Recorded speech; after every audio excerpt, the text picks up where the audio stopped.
বন্ধ করে দিতে হবে। প্রশাসনের লোক বলে আসছে বন্ধ করলে ভালো হয়। আপনি কে? আমি একজন সাংবাদিক, আমাকে ফোন করছেন তো ওখান থেকে, বলছে যে রশিদপুর মোড়ে আসছে, ওনারা বুলের ওই রশিদপুরে গেছে, এখন ওখান থেকে আসতে যতক্ষণ লাগে। বুঝলাম, তো কি করতে হবে আমাদের? এখন বন্ধ করে দেওয়াটাই উচিত। আমি বললাম যে আর কিছুক্ষণ চালে, বললো যেটা তো আপনাদের আগেই বলা হয়েছিল। ঠিক আছে, ঠিক আছে, ইনশাল্লাহ কিন্তু এখানে আসলে যদি আমরা আমরা শেষ করে দেবো ইনশাল্লাহ। তোমরা ক্যামেরা বন্ধ করার দরকার নেই। না, আমি বন্ধ করে দিচ্ছি। 2 মিনিট কি কথা বলা যাবে না? ধরেন আমি ভাত খাইতে আছি, হাত তো ধুতে দিবেন।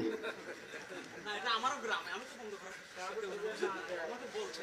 আমরা বলি ইয়া আল্লাহ, তুমি মহান, এই পৃথিবীর কর্তৃত্ব তোমার। যারা উদ্দেশ্যপ্রবণ ভাবে তোমার কাজে বাধা দেয়, তুমি তাদেরকে দেখে নিও।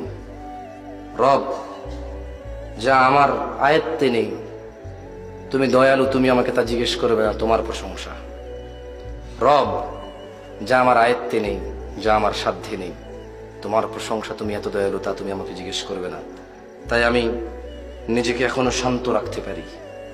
যা আমার আয়ত্তে নেই, যা আমার উপরে নেই, যা আমার অধীনে নেই, তা সম্পর্কে তুমি আমাকে আগেই ক্ষমা করে দিছো, তোমার প্রশংসা। রব, পরিশেষে তোমাকে বলি, যারা অহংকারী দাম্ভিক, তুমি তাদের দেখে নিও। রব, আমি তোমাকে বললাম, তুমি জানো আমি কতটা নিরীহ, কতটা অসহায়।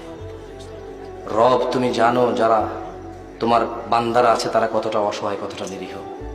রব, তুমি আমাদের জন্য যথেষ্ট হও, আর আমাদের পক্ষ থেকে তুমি তাদের জন্য যথেষ্ট হও। ওয়া আখিরু দাওয়ানা আনিল হামদুলিল্লাহি রাব্বিল আলামিন। ওয়াসসালামু আলাইকুম ওয়া রাহমাতুল্লাহি ওয়া বারাকাতুহু।